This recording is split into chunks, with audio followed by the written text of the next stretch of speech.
pergunta que eu vou tentar responder ou comentar é: qual a contribuição da teoria social clássica para a constituição de uma educação socioambiental?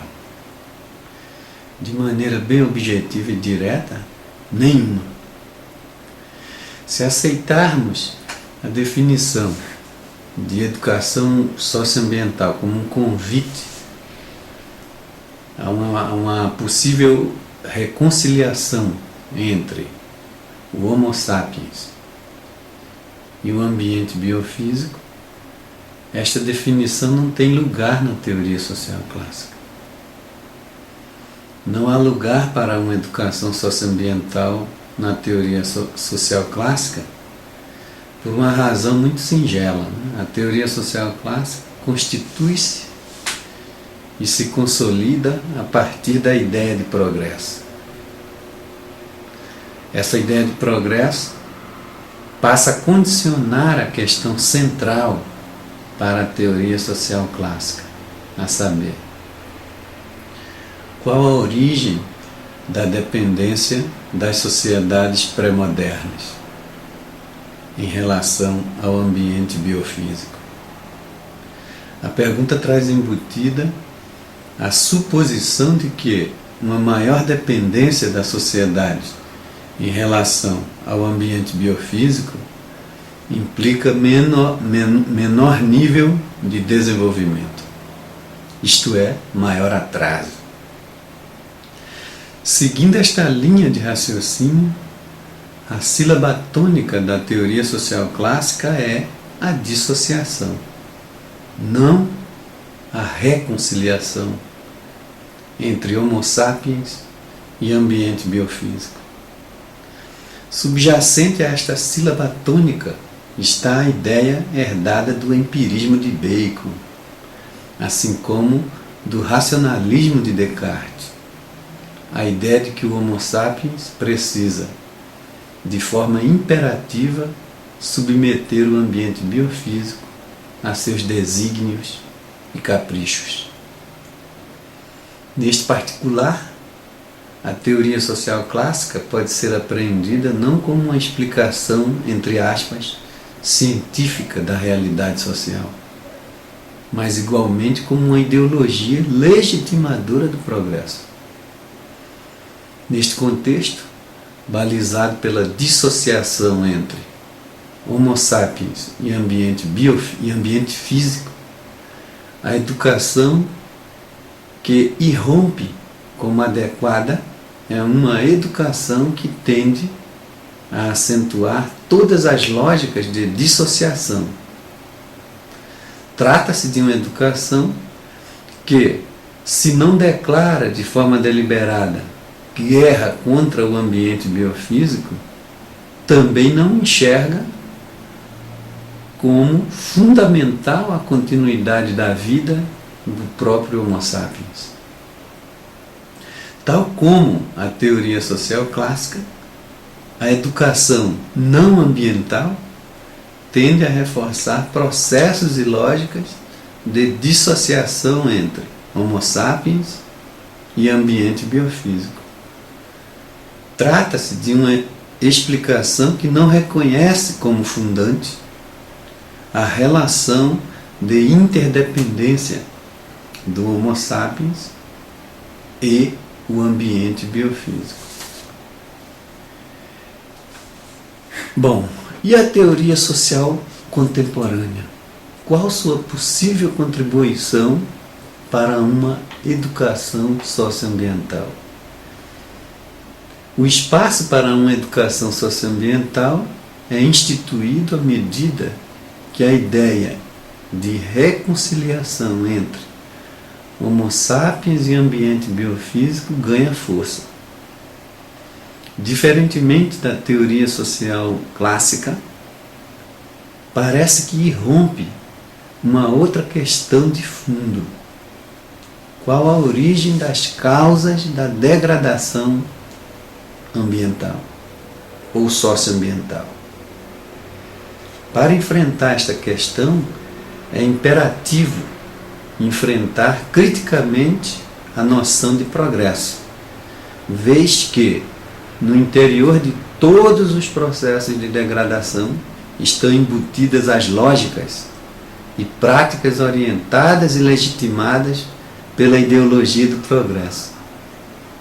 Se de um lado a teoria social clássica se constitui dando as costas ao ambiente biofísico, a teoria social contemporânea, de outro, tenta se constituir levando em conta o ambiente biofísico. É evidente que é parte dessa teoria social contemporânea. Não é toda ela como um bloco monolítico. O pressuposto fundante da teoria social clássica, a saber, a dissociação radical entre Homo sapiens e ambiente biofísico, começa a ser contestado, o que permite a abertura de espaços para outras formas de educação. Uma destas possibilidades de educação é a educação socioambiental. Assim, a teoria social contemporânea contribui com a educação socioambiental à medida que se constitui a partir da ideia não de dissociação, mas de reconciliação entre o Homo sapiens e o ambiente biofísico.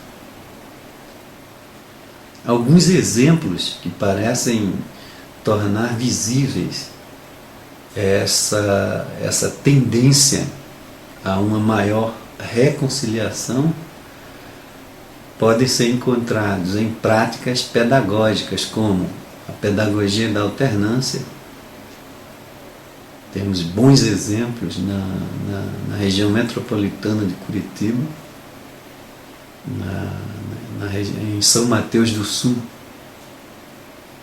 Já temos algumas pesquisas e trabalhos que foram traduzidos em dissertação de mestrado e em artigo publicado em periódico nacional. Temos os exemplos dos quilombolas na fronteira, na Barra do Turvo, na fronteira de São Paulo e o estado do Paraná.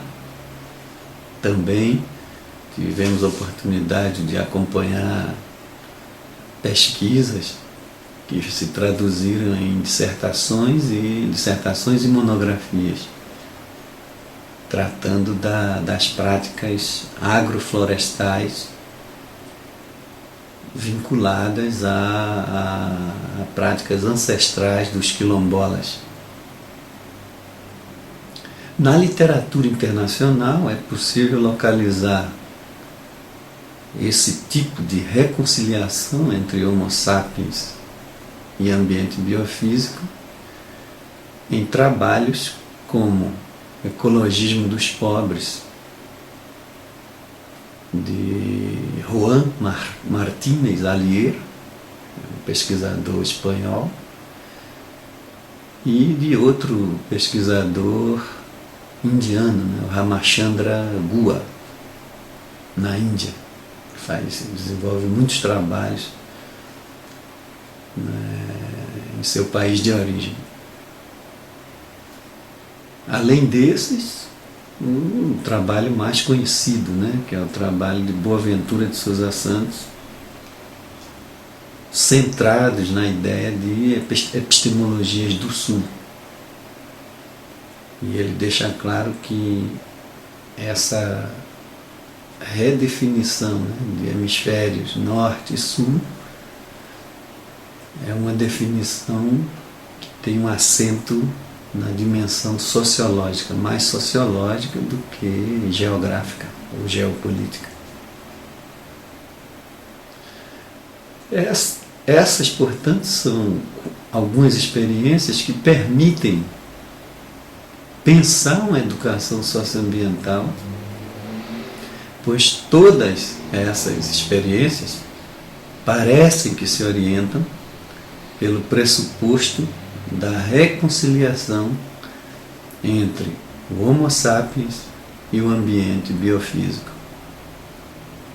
São pesquisas que podem, em vez de apenas acentuar a denúncia em torno, de das escolhas instrumentais presentes na civilização moderna, ocidental e eurocêntrica,